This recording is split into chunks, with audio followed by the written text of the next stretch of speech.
You ask Tiger to solve. This deals with linear equations with one unknown. The final result is x equals 5/2. Let's solve it step by step. Simplify the expression. Find the greatest common factor of the numerator and denominator.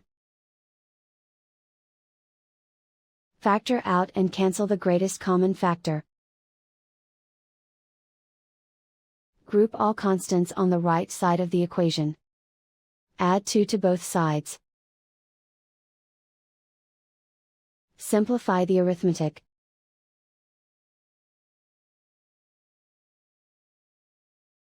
Isolate the x. Divide both sides by 4. Simplify the fraction.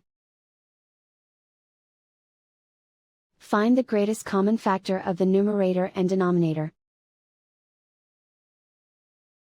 Factor out and cancel the greatest common factor. And so the final result is x equals 5/2.